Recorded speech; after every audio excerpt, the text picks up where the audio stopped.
Tiga perbedaan motoran di Malaysia dan Indonesia. Semua pergerakan mereka di jalan terprediksi. Jadi kalau mau tetap ngebut di persimpangan nggak perlu khawatir. 10 hal yang buat Malaysia jadi tempat pertama di dunia. Balai bomba kat Malaysia ni balai bomba yang tertinggi kat dunia. Aku orang Indonesia, kerja di Malaysia.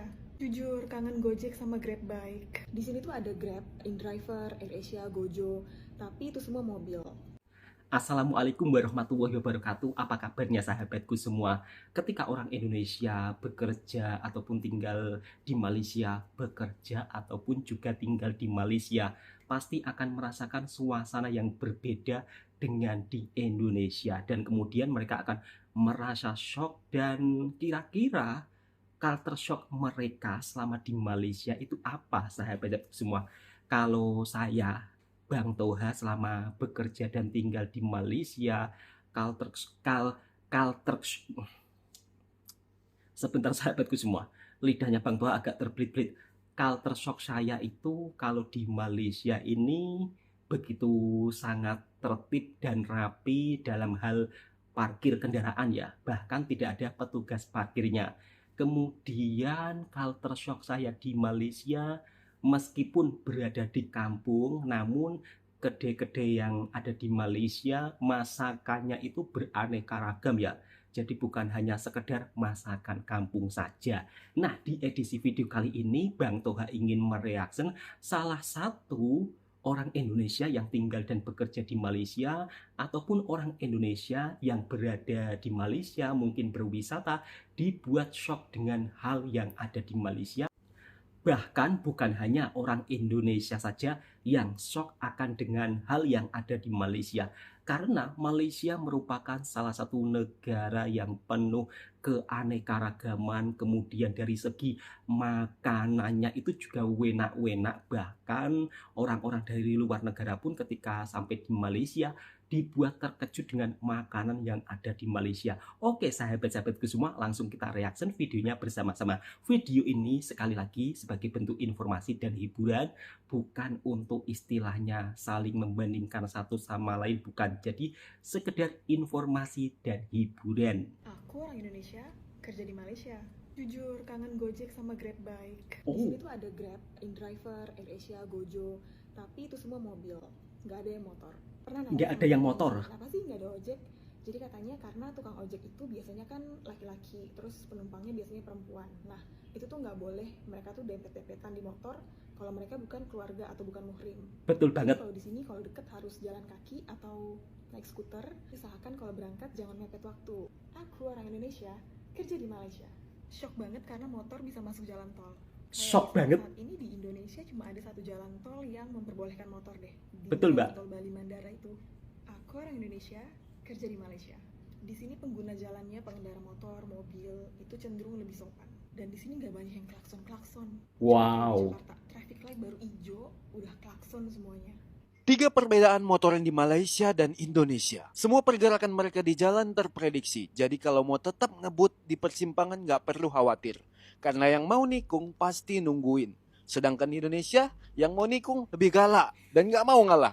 Jadinya tiap persimpangan mesti lebih waspada. Di Malaysia bisa motoran di tol, gratis pula. Wow. Jalan raya biasa aja mulus, apalagi jalan tolnya. Sedangkan di Indonesia ada baiknya juga sih nggak boleh motoran di tol. Coba bayangin ngabers motoran di tol. Nggak mungkin nggak nongkrong di bahu jalan dong. Apalagi kalau ada emak-emak motoran di tol. Bayangin apa yang terjadi. Di Malaysia bensinnya cuma 7.000 per liter. Wow. RON 95. Sedangkan di Indonesia bensinnya 10.000 per liter, itu pun RON 90. Apalagi nih menurut kalian bedanya?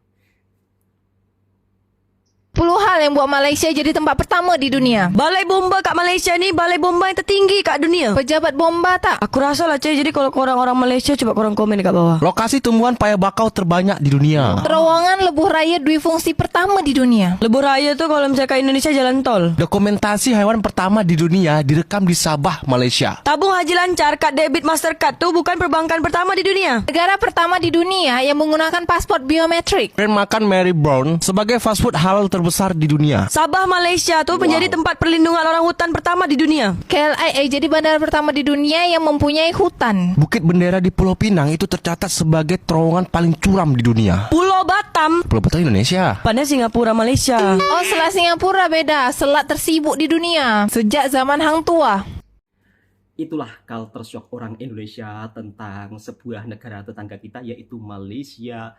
Mereka sangat kagum orang-orang Indonesia yang tinggal dan bekerja di Malaysia dengan warganya yang berdisiplin lalu lintas. Kemudian di Malaysia tidak ada Gojek karena di Malaysia ini bukan kebanyakan sih, transportasi yang ada di sini beda dengan yang ada di Indonesia ya.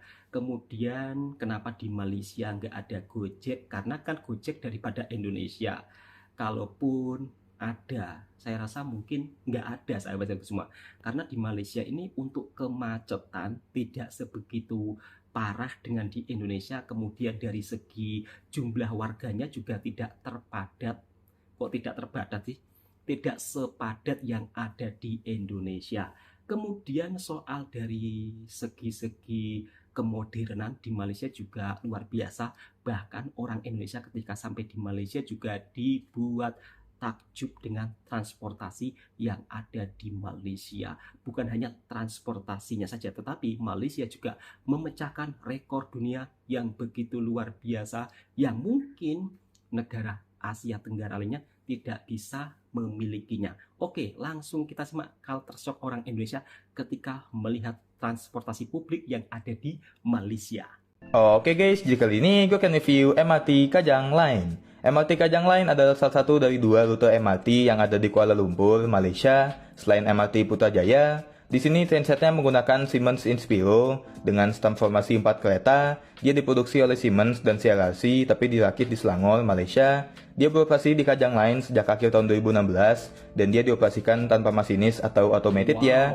Nah, untuk desain, wah modern banget guys. Gue suka desain eksteriornya kelihatan futuristik dengan perpaduan lampu LED-nya dan ternyata desainnya dari BMW Design Works. Jadi ya gak heran sih bisa keren begini. Interiornya juga terasa lega dengan lantainya yang lebar banget, dilengkapi dengan display info perjalanan yang udah pakai layar elektronik yang gede-gede begini.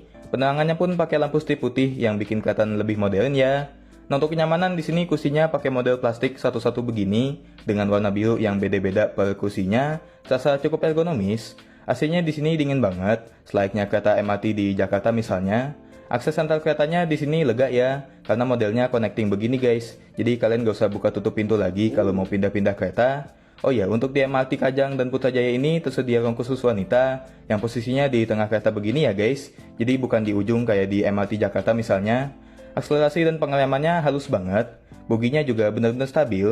Wah, ini sih bisa jadi standar baru kualitas performa kereta MRT ya guys, kalau menurut gue.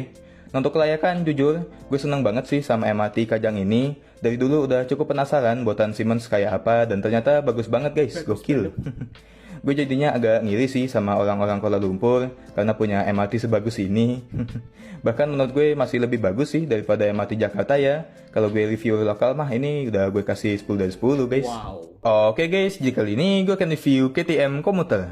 KTM Komuter ini semacam KRL komuter lainnya Malaysia. Trainset yang gue naikin kali ini adalah KTM kelas 92. Rangkaiannya terdiri dari 6 kereta dan dia dibuat tahun 2010 sampai 2012. Dia ini diproduksi oleh CSR Cucou di Cina. Nah, kali ini dia beroperasi di laluan Tanjung Malim sampai Pelabuhan Klang di sekitaran Kuala Lumpur ya ini.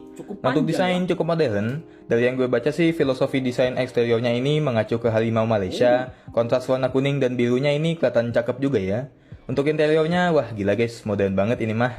Dia pakai lampu strip putih di atas dan lebih mirip sama kereta-kereta MRT. Dilengkapi dengan display info perjalanan yang udah pakai model elektronik. Untuk total kursinya di sini ada yang longitudinal dan ada juga yang 2+2 kayak di kereta jarak jauh ya. Untuk kenyamanan di sini kursinya wah enak banget guys. Bentuknya ergonomis dan bantalnya juga empuk meskipun nggak bisa reclining sih. AC-nya di sini dingin banget. Seperti biasa pabrikan Cina kalau bikin kendaraan apapun kayaknya selalu AC yang diprioritasin deh. Bahkan di sini kacanya sampai berembun guys. Akselerasi dan pengeremannya terasa cukup halus meskipun agak lambat. Boginya stabil banget. Kabinnya juga kedap kok ini. Nah, untuk kelayakan, untuk kualitas keretanya ini mah udah nggak usah diraguin lagi ya guys. Udah jelas masih bagus banget. Kalau di Indo mah nggak ikhlas gue jadi KRL biasa, mending sekalian jadi kereta bandara. Tapi sayangnya jadwal KTM komuter ini agak sedikit ya, karena kebetulan pas gue naik ini jadwalnya juga cuma ada setiap sejam sekali aja. Kalau transportasinya publik sudah yang penuh dengan kemodernannya yang luar biasa, membuat orang Indonesia sampai iri ya, ingin mempunyai publik transportasi yang sangat modern, keren seperti yang ada di Malaysia. Kali ini kita langsung ke soal makanannya. Nah, di Malaysia walaupun makanannya itu beraneka ragam dari segi makanan kekinian, namun untuk makanan tradisionalnya itu juga tidak kalah menarik, bahkan juga menjadi istilahnya apa ya, membuat penasaran orang-orang daripada luar negara untuk mencicipi makanan tradisional khasnya yang selalu viral di media sosial. Bahkan kali ini orang Korea pun juga dibuat shock dengan makanan yang ada di Malaysia. Oke, sahabat-sahabatku semua, langsung kita lanjut ke video berikutnya. Time to Malaysia. Hari ini saya jalan-jalan. Apa itu? Siput sedot.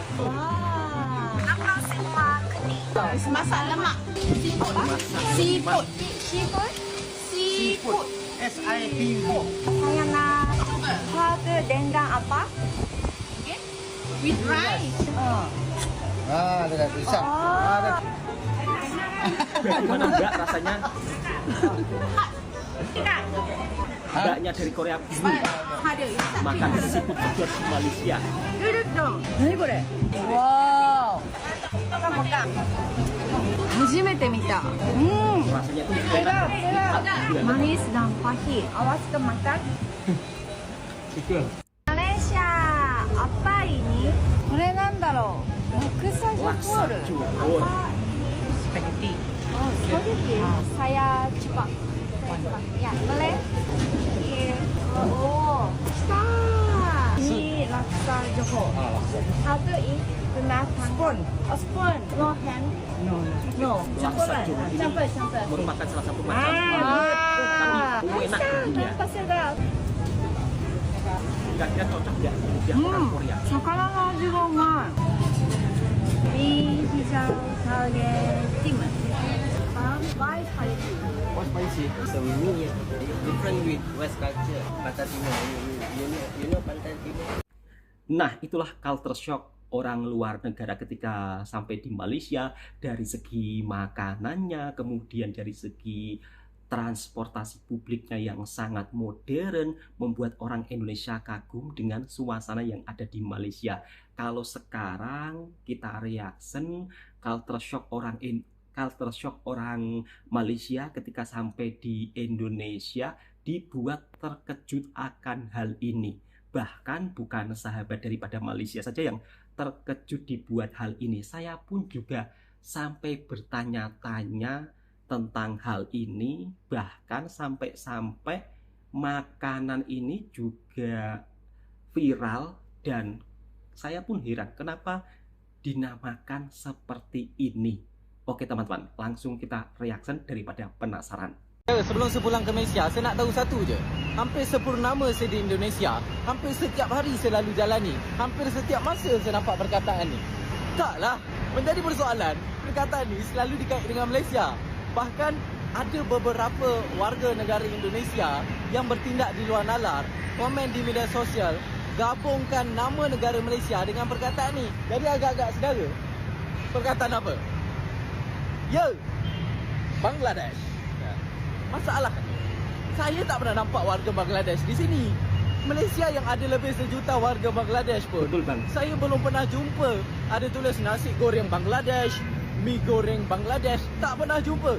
Sedangkan Malaysia ni kalau jalan 7 langkah pun dah jumpa orang Bangladesh. Itu tak jadi masalah lah, kerana mereka datang negara Malaysia untuk bekerja. Mereka Betul, ni rajin, seperti semut yang menghimpun melukut.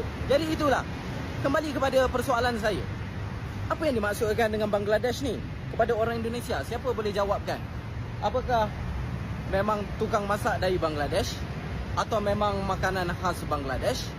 Atau ada perkataan yang lain makna? Siapa-siapa boleh terangkan tak?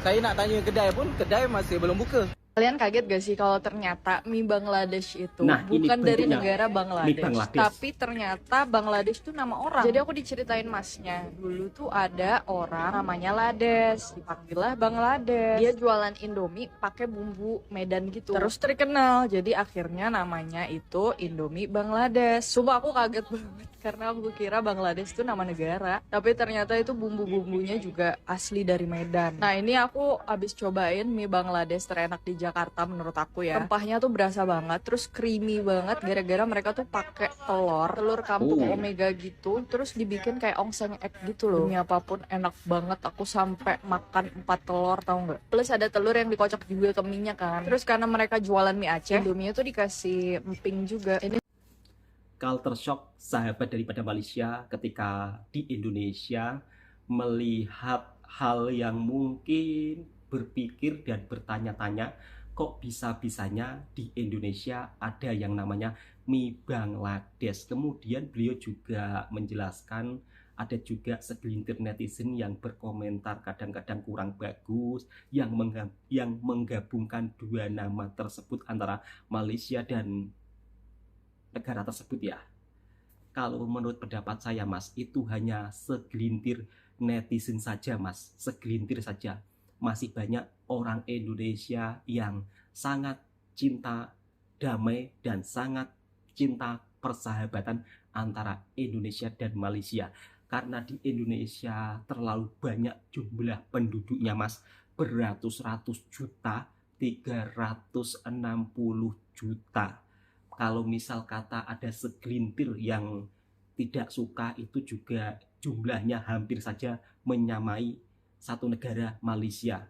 Tapi untuk sahabat-sahabatku, kita tak perlu risau dengan komen-komen yang toksik.